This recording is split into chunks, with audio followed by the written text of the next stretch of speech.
Oh, sorry. Chris Kirby, ladies and gentlemen! In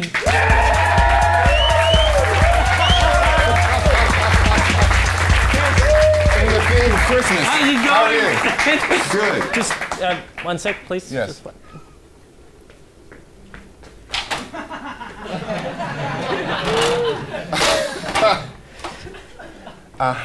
Just let's just make things a little bit more even. Is that better? Yeah, but I still got the antlers on you. Yes. Ladies and gentlemen, Chris Kirby, how are you, mate? I'm fine, man. How are you? Good, yeah. Thanks for coming on the show. Thank you for having me. I'm about to fall off this ladder, but let's safety procedures. Now, Okay. Chris, I want to start off with the list of movies that you've done over your career. Now, you first started in Los Angeles, you're having your own TV show.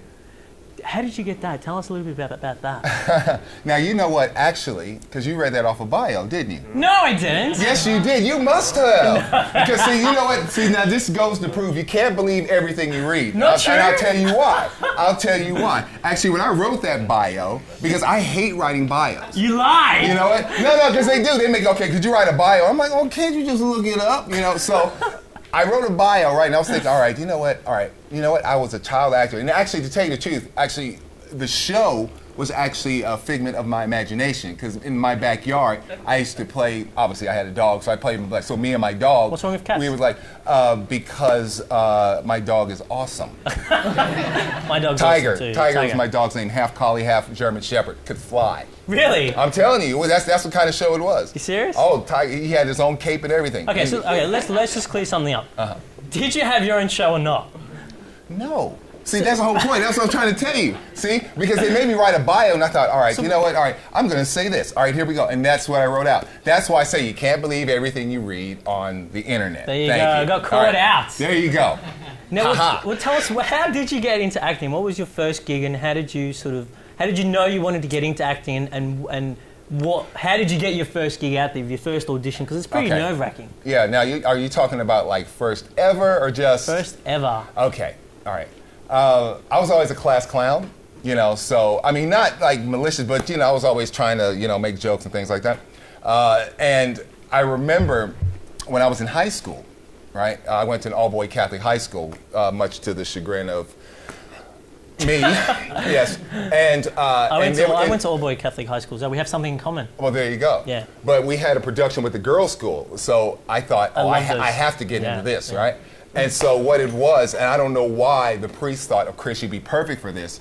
The guy was a crack addict who had to get testimony in a trial, right? Yeah. And I'm thinking, all right, what made you think that I would be? But anyway, you know, you kind of, you know, you view like, thank you, right? And so I'm sitting there, right?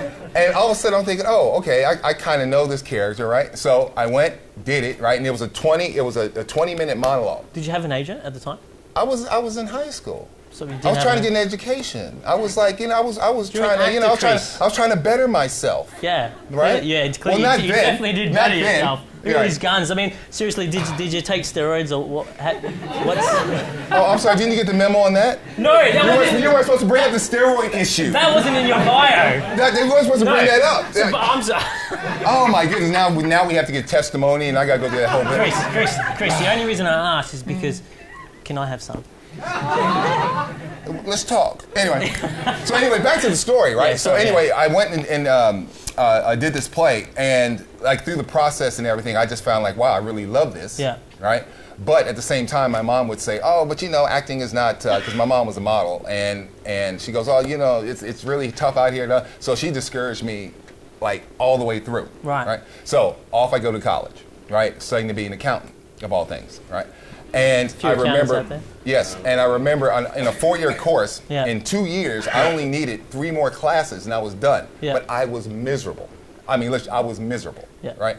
So I remember going to my counselor saying, you know, getting a report, and it was like the most down day, right? And also that day, my dad was having open heart surgery. Yeah. So I was rushing to my dorm room to actually get my keys to go home. So did you get the acting gig? Because I really want to find out. Well, listen to this. Well, it's a long story. It keeps rolling. I know, right? it's a long. We've only got 4 minutes. Now, if I may, right? And so basically, someone. Someone actually, he grabbed my books. One guy said, we have an audition today. He grabbed my books, ran into the theater. Keep talking. I'm listening. Keep ran into the theater. Right. Do you treat all your guests like this, Steve? I mean, really? Oh, so anyway, as I was saying, yes. Thanks, I appreciate it. So anyway, as I was saying, right, I auditioned, right? I auditioned, right? And actually, it was one of those things where I just kind of went, okay, to get my books back, I auditioned, right?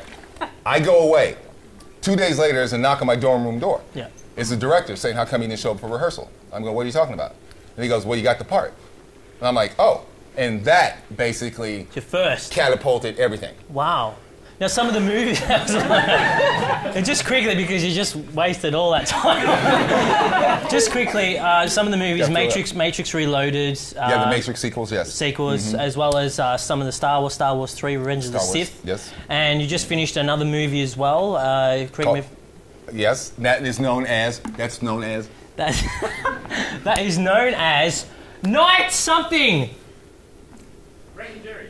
No, not Frank and Jerry. No. What's the other one you did? Iron Sky. I just finished the thing in Germany. No, there's another one you did. Which one? The one where you... You tell me what? Which one? You tell me, because I forget now. Because because I'm going to be writing your bios for you now. Obviously. There's one more. Wasn't there? 2012 in post-production. Movie 43. Yes, movie 43. Thank you. Where was Night in that? I don't know. Where was? Oh my goodness. Okay, I'd love to keep talking, but we got to wrap this up. And is it my fault? No, I thought I was supposed to talk. Was it, or is it me? No. Okay. Tell me, 2012. What's coming up? What's next? A film called Iron Sky. Yeah. Which will be released on April 4th here and around the world, and the premise of it is.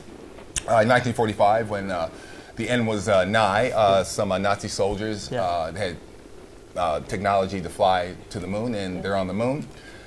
Fast forward 2018, they land, America starts the space program again, they land astronaut on the moon. I'm the astronaut, they land on the moon, and fun ensues. Fantastic. Ladies and gentlemen, give Chris Kirby a round of applause. It's hot. It's summer, it's hot, and now we're going to see a live performance from Amira Jensen. So let's go to her. I'm going to go interview her over there. Let's go. Come on. Are you looking at my bag? What kind of contract is this? I swear.